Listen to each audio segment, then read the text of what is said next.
afternoon. Thanks for coming. I'm here to introduce Professor Robin Fleming, who will be introducing our speaker today because she knows what he does and knows him much better than I do. So, without any further ado.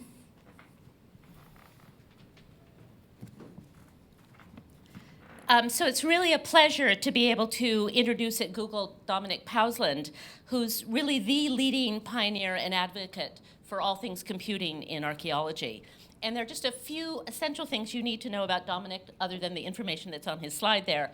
He's the director of the Landscape Research Center at York, and from there he's presided over the largest and most important excavation in Europe, and he works on a scale that really no one else does at a site called Heslerton. West Heslerton is an enormously complex, multi-period chunk of landscape, and it's produced over 1 million artifacts. And I know that's one of those numbers that Google doesn't count that low, but in archaeology, that's a very, very big number. In his 30 years of dealing with West Heslerton, Dominic has pioneered a whole gamut of digital methods in archaeology, which are now absolutely standard practice, including remote sensing, the collection, integration, and analysis of geospatial data, 3D imaging, as well as all sorts of interesting things like the use of isotopes and DNA. And the last important thing to know about Dominic before he comes up is that he's been excavating since he was 11 years old. And one doesn't get to hear an archaeology prodigy very often. And I think he might be the only one.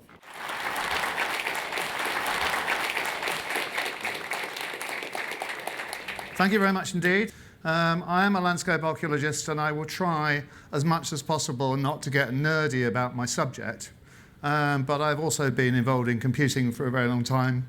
We started using computing in the field in the very early 1980s and have been using handheld computers for data collection since then. And amazingly enough, I went to a conference a couple of years ago in Australia. And apparently they've invented this thing called a mobile phone, which you can record on, and it's really quick. I was never really interested in quick. My interest is in having consistent quality data that allows us to produce improved analysis. So most of what we know about archaeology has been discovered as a result of serendipity, chance discovery. In this particular case, an Anglo-Saxon cemetery. This is a cemetery from the 5th to the 7th century, and with lots of bling in it, you know, sorts of this stuff. And it was discovered by a man walking a dog. And he at school had done the 3 R's, archaeology reading, archaeology writing, and archaeology arithmetic, because that's all you learned in West Heslerton School in 1952, because the school teacher was passionately interested in the past. And my interest is really in trying to understand the human influence on landscape, the human response to changes in landscape, things like climate change, and what goes on in the world around us. And it will be now, where was 16? Sometime in the 1980s, the very early 90s, I was interviewed for a job in a geography department in a university in the north of England. And I said, what I want to do is I want to have this GIS, because I'd already written the GIS that we still use. I said, I want my GIS to be the whole world. I want to be able to go anywhere in the world, and I want to be able to map things like climate change on the globe. I didn't get the job. And sometime after that, some other bastard at Keyhole did it. And I'm very, very grateful, because it is the most transforming piece of software. I do not know a person who hasn't looked at their own house in Google Earth. So, and it allows us to do things that we could not do any other way. Well, we can do them other ways, but actually it makes things easier. And in terms of communicating with the world beyond, making things easier is important. I'm interested in the computers in the service of mankind. Many years ago, in the mid-80s, I made a BBC television programme where we had a series called Computers in the Service of Mankind. And it was a great pity that somebody in the BBC at the final moment changed the title of the series to So I Bought a Computer, because it really didn't have the same ring, and it really wasn't about what I believe in. I believe that we use these tools. They're like really good pencils, and we use them to engage people and encourage people to become absorbed in what we do intellectually. So most often you'll see things like this. Is a dot distribution map. I only show that red dot is the place I'm talking about. So it's in the northeast of England. And dot distribution maps are very popular. And I'm sure that all of you that are involved in things like Google Earth will be happy in the appreciation that the bit in between the dot is not an empty place. It just happens to be you don't know anything about it. So when I first went to this place, these are all in kilometres. I know that's new money for you, but that's probably about 10 or 11 miles across and 9 or 10 high. And that was the known archaeology in this area. So these are prehistoric earthworks. They're part of a major drove race system, how you got around the countryside at about 3000 BC as you went along the tops of hills, because you'd already got rid of all the trees. So you could not only see the landscape, but you could be seen in it. So if someone was feeling unfriendly towards you, you would know about it. So we started digging in, I started digging in this place in 1978. And it started as a rescue excavation. A gravel quarry was destroying that Anglo-Saxon cemetery. But we found very quickly was that we found that actually there was archaeology that was buried beneath blown sand that was unique in Britain. To have this barrow, this is a Bronze Age barrow from about 2,500 BC, it's older than that, that's entirely buried by blown sand and has not seen the light in 3,000 years. So this is very unusual. Most of these monuments, somebody who wanted something from the mantelpiece would have gone in the 19th century and extracted the contents. And so this is very rare. So we have archaeology that's preserved in a way that we don't generally find. So that makes it potentially more intellectually engaging and might give us more information.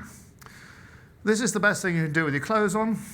Digging is quite frankly, it allows anybody to be 5 years old in terms of their engagement. And I still get a real buzz when I pick something up and realise that somebody hasn't touched this for 4,000 years, this piece of flint or bone comb or whatever it is. There's a real contact there, and I don't suppose I will ever lose that love and things. I used to have short shorts and short hair for a very short time. This is in sometime in the 1980s, I think. These were in a very, very famous, they're in sort of the Bible of archaeological techniques. And there I am with my handheld computer, a Sharp PC 1500. And why did I go into all this computing stuff? Well, because I am chaos. We used to use bits of paper to record on. And once I realised I was digging a trench that was 110 metres wide and 750 metres long, which is quite a lot of this troweling stuff, and it was full of archaeology, I realised that my abilities to manage the pile of paper that just kept rising was appalling. And I would go and get out a piece of paper because it was about something I was interested in at the time. The phone would ring and say, tell me about this burial or something. So I'd go and find the paperwork, and then I'd put it down somewhere, and then somebody would ring for something else. And before no time at all, I had piles of paper everywhere, and I couldn't find anything. And my father was a civil engineer, and he gave me a Wang 2000 computer, and I taught myself to program on that. And we ran it in a sort of very primitive way, really. We spent 2 years designing a data structure before we got a computer, because I really wanted to be able to ask every question I would ever think of this data. I mean, it's quite critical. So we have a site, an area, a context which is a unit of soil or a feature. This is not just archaeological, this is any environmental science could use this sort of structure. And an object number is a 2-letter code. So you've got a 3-digit number, a 2-letter code, a 5-digit number, a 2-letter code. So 12 characters that make a unique key for every single thing that we've found since 1978. And about 2 years ago, in a moment of severe frustration, because I have so many different RAID arrays in my home to make sure that I've got backups of the backups of the backups, so I never lose anything, I typed one of these numbers into Google, and I immediately got my thing back at the top of the page. And that is quite extraordinary. There is no other archaeological database in the world that's that heavily computerate that will automatically give you that return straight away. This is an object, it's a 3D model. This is a Bronze Age beaker. The beaker people are to do with the introduction of bronze in Northern Europe. They're very significant in that period, in sort of when agriculture becomes properly settled, and they made these fancy pots, and we know from the pollen that they contained alcohol. And it may be that part of their power was because they could control this wonder stuff. And by 3D modelling it with very high precision, I can get schools anywhere in the world to look at that, and I can send a note to an academic colleague and say, oh, it looks like we've got this white stuff in the decoration on this. Would you like me to see if I can send you a sample and you might be able to analyse it? So I consider that what we do in 3D imaging is creating digital afterlives for objects. SciArc will tell you that they preserve things by scanning them. They do not preserve them by scanning them. They make a surface that pretends that it's preserved. But we are able to create very precise, measurable models which can be articulated and could even be printed, which get people close to things that they would not otherwise be able to do. So just before Christmas, I did a Chinese oracle bone at the University Library in Cambridge, the oldest piece of writing they have. It's 2,500 BC or thereabouts. And it was published in Phys.org a few weeks ago, and within 2 days there were 5,000 hits. So 5,000 different people looked at this object from around the world. Now, this pot will have never been seen by the number of people who have now seen it. So anyway, there's a bit of our data structure. And amazingly enough, that data structure is still used. We still use it today. So this country seems to have a problem with people called Donald. Don't know what it is. These are the ramblings of a Donald. I don't know if any of you know where this comes from. Donald Rumsfeld. That's the one. There are known knowns. There are things we know that we know. There are known unknowns. There is bollocks, basically. But it actually does describe what we do when we're trying to do remote sensing quite well, and I've used it for lots of remote sensing things. So I want to very quickly run through bits of the aspects of the landscape. The landscape that we live in is textured by human interference. This is a Bronze Age barrow, and that dotty thing was the thing we called piss alignment. Sometimes they survive beautifully in the way of these monuments here. Other times they're just in ploughed fields, and we see them due to differential growth in crops from plains. If you like, you can see them in Google Earth as well. You can see lots of them in Google Earth. You can't see everything, but if only you make sure they take the pictures on the right day. I had a project with the BBC about 10 years ago, and we were going to do a sort of not crowd-funded, but crowd-dated project. And I wanted to get people all over the country to take a 5 kilometre square and try and find all the things that they could see in the crops in Google Earth. And it didn't happen. And I understand the idea has been recently nicked by somebody from over here, but I don't mind. I have lots of ideas. But it is utterly absorbing. I have wasted many, many hours looking through Google Earth at crop marks. This one is available in Google Earth, I know that. This is one of my photographs, but at the same time, images that were used in Google Earth were created. And the thing about Google Earth, as opposed to me flying around in an aeroplane, is that flying around in aeroplanes is lots of fun, but the Google Earth coverage is contiguous. And this is why it is important. It doesn't have any gaps in it. And that makes it like nothing else that we can do in terms of visualizing landscape, because we can't do it any other way. So it doesn't have 8 centimetre resolution data very often, which is a pity. I wish it did. But with 8 centimetre resolution, so this is a piece of a late Iron Age or Roman ladder settlement, we call them. So if we want to think about the bigger world, we do have to get out of our boxes. This is my daughter when she was 1. We had to drink all the wine to find a box that's big enough to put her in whilst we moved her out of our room. And it is that process of not believing what you think you know, taking on those unknown things and trying to recycle your knowledge. Never believe what you think you believe, because you're wrong. And so we started a campaign of trying to go from looking at excavations to the much bigger landscape. A landscape which, of course, we've already seen hasn't got anything in it. So we've used lots of different techniques. This is a GeoEye 2-metre monochrome photograph. And the interesting thing about this 2-metre monochrome, it's not really 2-metre data at all. It's just been sold as 2-metre data, because these pixels are very fuzzy. When you look at their 5-metre data, they're not that fuzzy. But of course, they're not really much good compared to this. So this is 5 centimetre probably, and this is conventional archaeological photography. And so we still have our place, but fortunately, people like you are catching up with us. And eventually, the clock in Google, being able to go through lots of pictures and go through time is very good. You just need a lot more data. So, and we also have the problems there are bits of landscape that we can't see. So what do we do with those? We do Lidar. So this is a Lidar airborne laser scan of a piece of the North York Wars where my wife works on the archaeology of the very post-interesting period, the 19th century. It was one of the most industrial places in the world at the time. It was the first major iron production site. And they have a project, and they're looking at these production sites down here. And the Lidar, we can take the trees away quite effectively. So we can see through trees and see the landscape underneath. And then we can take that data and we can put it back onto Google Earth, and we can replace Google Earth with our image, which in this case is lit from multiple directions, so we get a better grasp of how that landscape fits together. So after a lot of years, we end up with a crop mark distribution like this. So all this stuff. This is the same map, and this is showing you all the things we've found through our photography. And it has problems, because there's holes all over the place. There are gaps.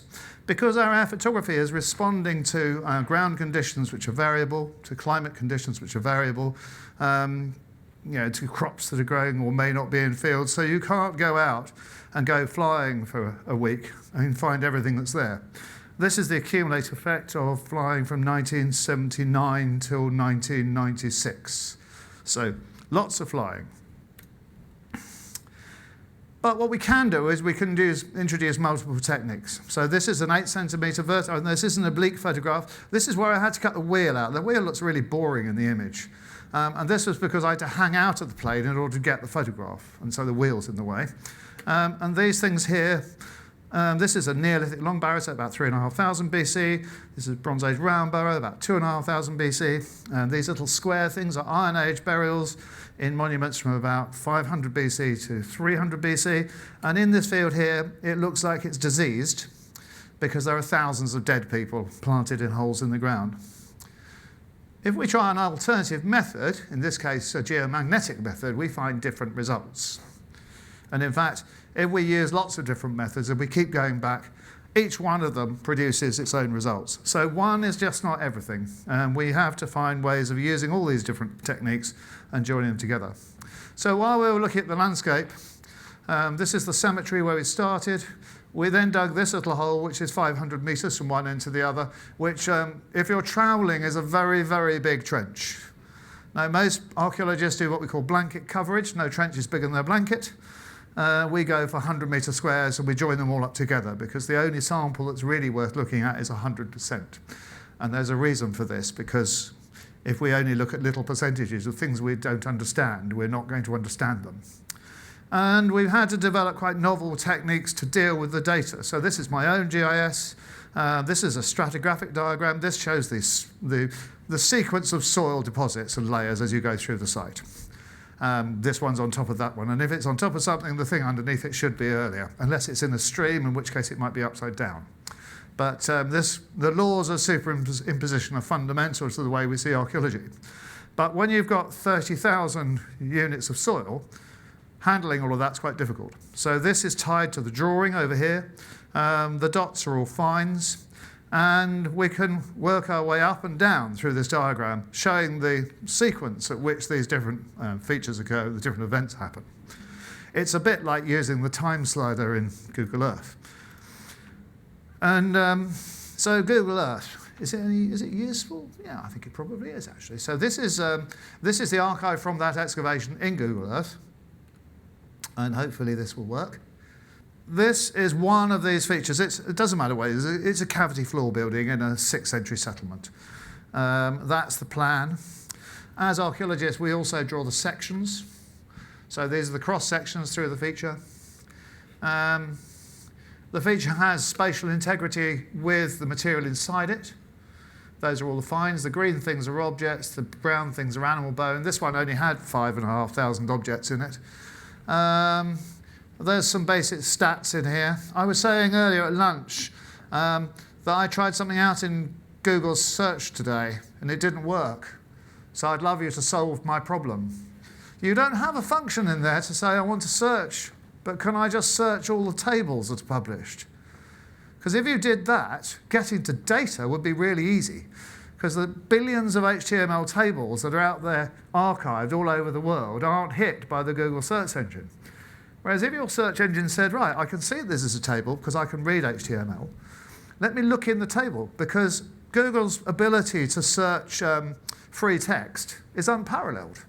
It's clever, I have to admit it. But tables are different, because in tables you put structured data. And if you could start using Google to search structured data, well, people like my life would be ruined forever, because I spend all my time going, wow, I've just found this out. But anyway, I just offer that as a challenge. Anyway, there's tables here, and they've got stuff in. This is all for one feature. And if I wanted to know whether any sheep, domestic goose, D femurs, that would be really useful. But I can't search for that now. So I shall go back to the narrative. There is no other archaeological archive like this in the world. Every single unit of soil and every single object and every single drawing is represented in an archive, all in HTML.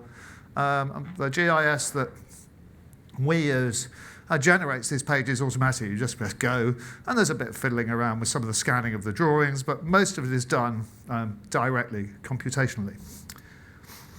So we found out from our air photography that we have lots of gaps. We then found out that if we use magnetic techniques, we can see different things.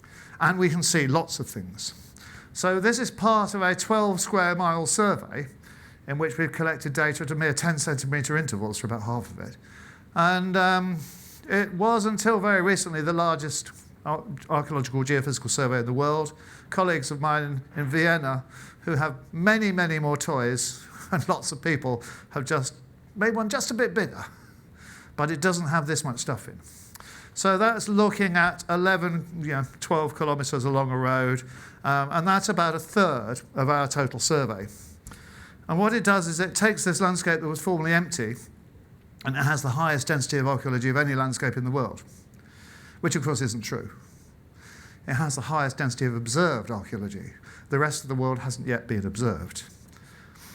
Now, the problem with all that archaeology is that it's all very well having it, but it's not safe.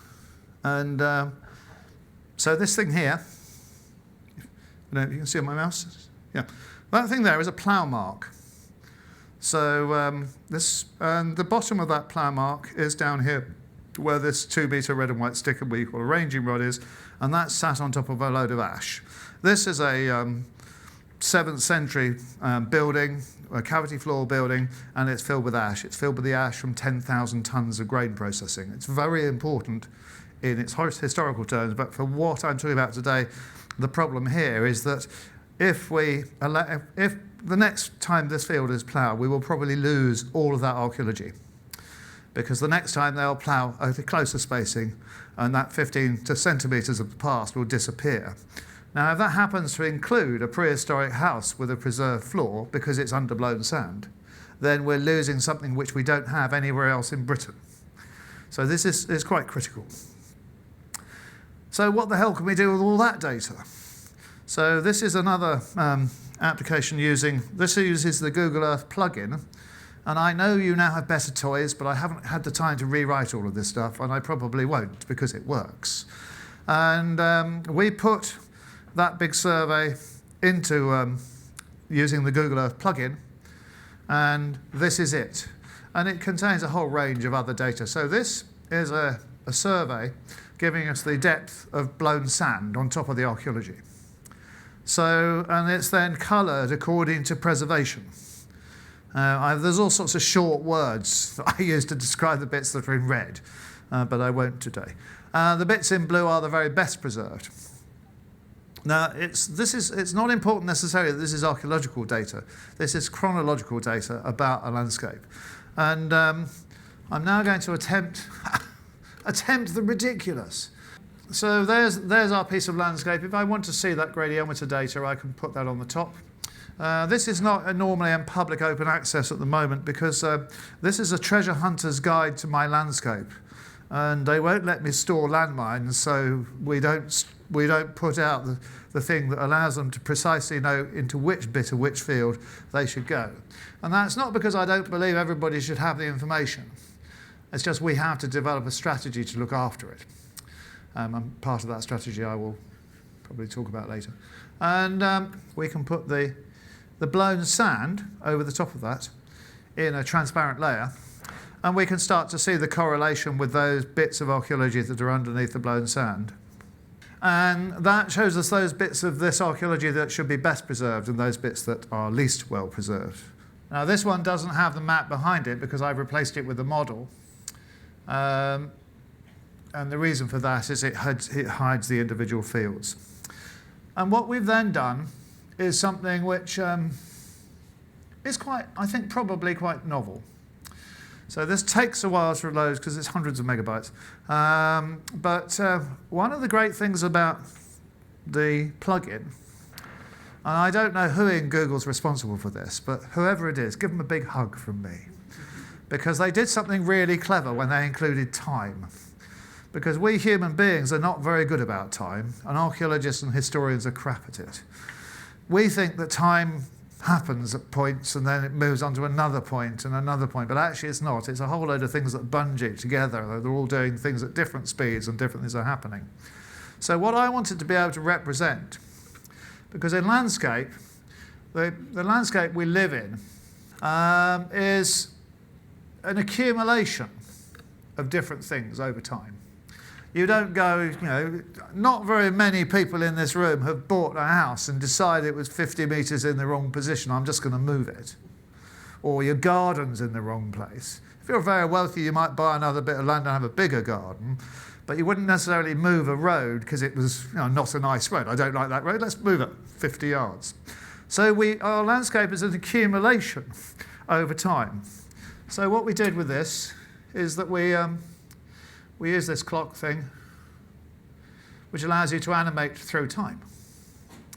But it does a bit more than that, because each one of these features, each one's been coded, and there's all that GIS stuff in the background. And you've done something to this, and I don't know what it is, because for years, what this did, and when I went to see Google in California the first time, these clicked on things that give you information would flash, and we couldn't find out how to stop it, but it's obviously working now. And I'm very pleased. But so we give every single one of these features, there's about 35,000 of them in here, a time when it starts, a time when it theoretically ends, and a time when it's still happening. And it's that still happeningness is very important. So these prehistoric big monuments, the barrows, the burial mounds, they might be being used from 3000 to 2000 BC, or 3.5 to 1800. But at 1800, they don't stop being there. They're a fundamental part of that landscape until about 1750 AD. And so we need ways in which we can articulate that. And we're able to do this. And if I'd had a lot more time and a job to do it, what we would have done this dynamically on the fly. But we don't. The time is hard-coded in. So we have a database behind this, but it doesn't change when I do this. This is all done in HTML and KML. And what it does is it draws everything twice. And it draws it from the first date to the end date, and then it draws it in grey from the end date to the still there. But this articulates the landscape in a way which is much more honest and much more real.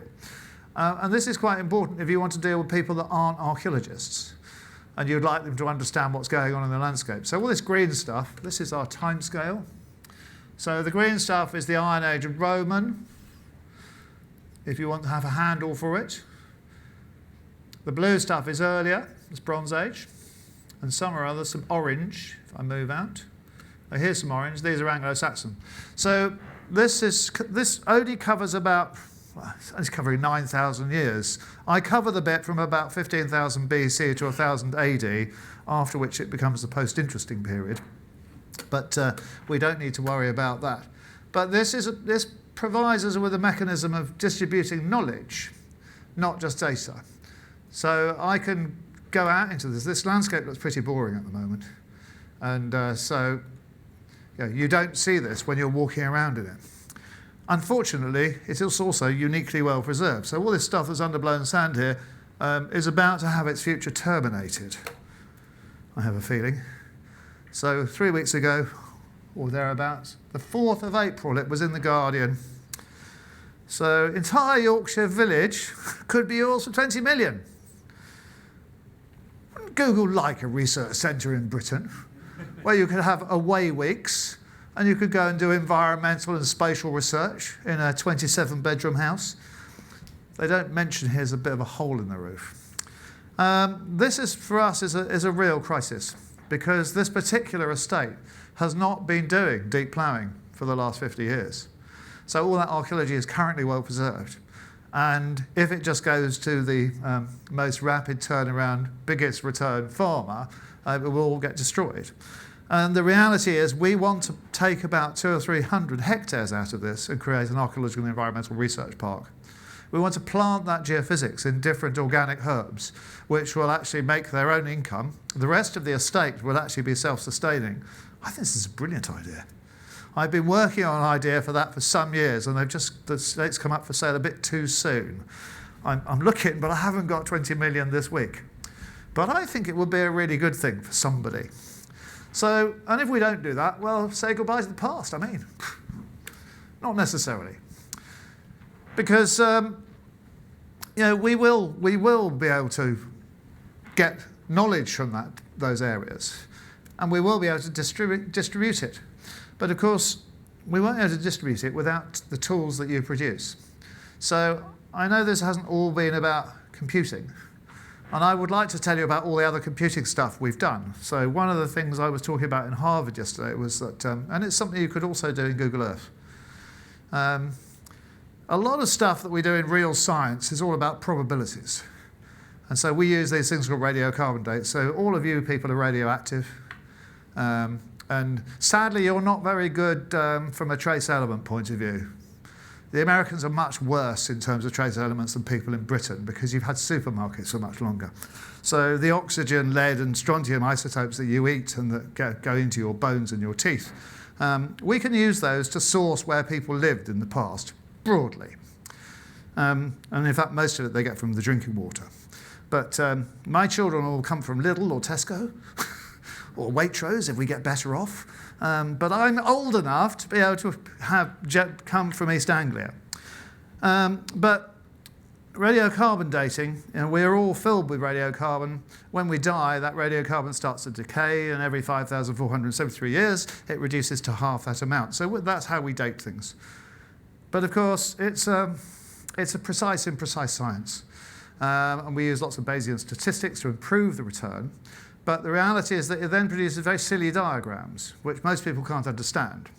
And so we developed a method of reading the probabilities. So when you calculate your date, the output file includes a probability for every single year that it could conceivably be in your date. So that might be a span of 300 years or 1,000 years, depending on where you are. For this period, it's usually a span of about 150 to 200 years. And it always comes out 95% probability. But the 95% probability is not for bump number 1 or 2 or 3, it's any one of those. And so we then apply, we read in that information, we hold that all in a giant table, and then as you articulate the data, it then maps those with different densities. And those densities reflect the probabilities. And then you get to use this thing, the contents in here. These two things are really good at spatial data analysis, and the bit inside does the real work. And if you can actually look at these aspects of probability reflected in brightness, you see an entirely different world. And it's something I would quite like to see. If we could do that in Google Earth, I'd be delighted. Because I'm a little surprised that any other GIS exists anymore. I think a few more tools on top of Google Earth, you would have. The world is your whelk, as they say.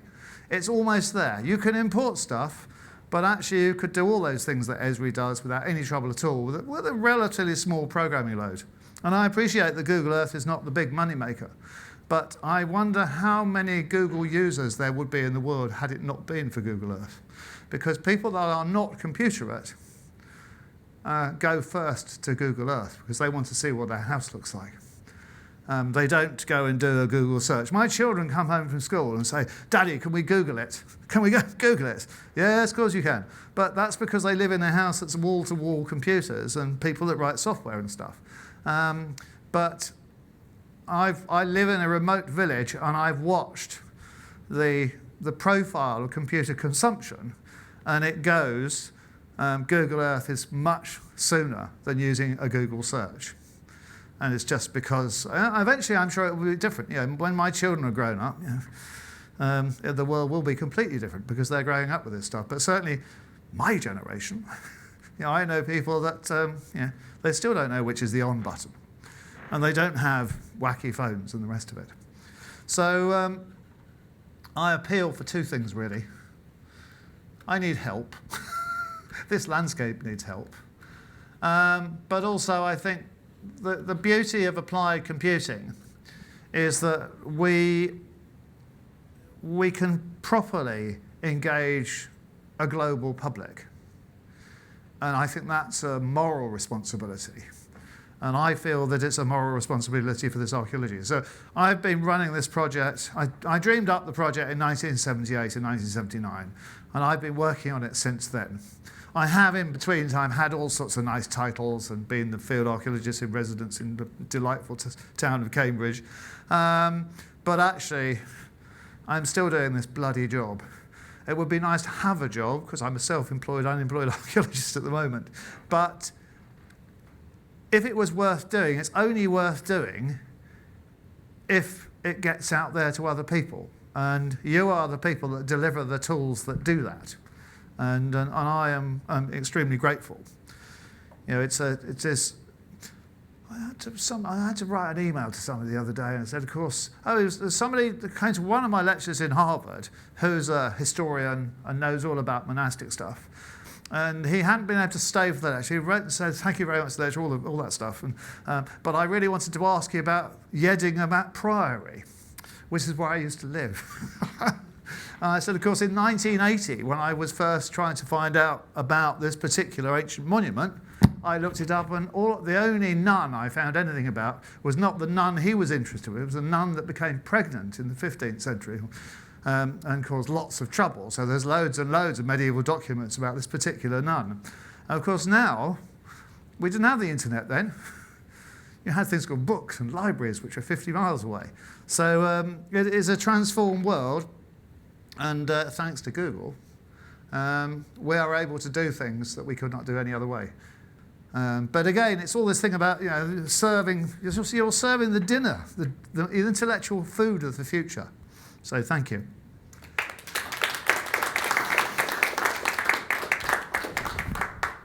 If you have any questions. So there's a little bit of, for your own time investment and people working on a project, there's a bit of how do you balance the time you spend data collection versus organizing your data versus actually trying to get insights into your data? I think that's a very good question. So first of all, the reason that we have run the most computer archaeological project in the world is because I'm the director.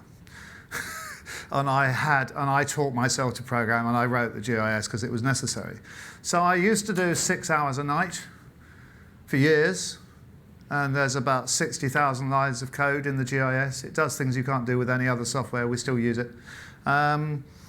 So I was a serious workaholic. I didn't have children then. I was just tired all the time, so I'd spend the day digging and the night writing software. But nowadays that's all there. But everything is, from the word go, every bit of field work we do is this structure underlies it. So all the people that work with me are used to using it. So, for instance, if we 3D model an excavation, and we've done a lot of really serious research on this, people will say, "Oh, this is fantastic. It's really quick." Well, it is quick, and we can produce a record that is unparalleled. I may be able to bring one up. This gives us an insight into what we're busily destroying as field archaeologists that we cannot do any other way, because we cannot draw to the resolution that we get from a digital model. So, right, this is a dead person who could not be retrieved from the ground. because the bones were too fragile. And we're able to get a 3D record. We could not draw with a pen and paper very well because it's in the bottom of this deep hole. But, and this may not be the best model of them all, and there's lots of models of this particular body, but we're able to model to the degree that we can see underneath the measuring stick. And once that's got its final texture on. So I could then go and do that. We can take the photographs in the afternoon, we can process it overnight, we can print it to scale as an ortho image in the morning on a piece of waterproof paper with waterproof ink, and I can go out with the person that dug it and say, right, now tell me all about it. We then write those notes on that piece of paper, and those are transposed into the computer. It's the one place where we would write on a bit of paper, because I want them with the image. Now, we could not do that any other way. We have insights into this that we don't get from anything else. The logical extension of that approach is in this model, which has all these numbers all over it. So these are all the context numbers, the units of soil that have been excavated, and we can go around and look at that. Now, you know, if we were to draw that by hand, it would have taken a long time. And my view of what we do as excavators is it's a conversation with the ground. So we are faced by this big pile of data, which is soil, that has stuff in it, and that conversation is how we try and understand it and interpret it. If I can take somebody out and sit on the ground in front of it and say, right, we've got this image, oh look, I hadn't noticed that, what's going on there? It's a whole new level of information, and the bizarrest thing in the world. So these are made using digital photogrammetry, and you take lots of pictures, you use Agisoft PhotoScan Pro to process them, and it will create the 3D model. But what is I had no idea about when we started doing this. I've been doing this for quite a few years now. But so this is a small trench. This thing here where the hand is a palisade slot. It's the defensive wall that was thrown up when the Scots trashed the English in 13 something or other. Edward Longshanks ran away, leaving his army to be slaughtered at this hill fort, and this is a very late redefence. And this is a Bronze Age, about 1000 BC, timber fence as part of the rampart. If I go and look at this from the outside, I see something different. And this is to do with human perception and acuity.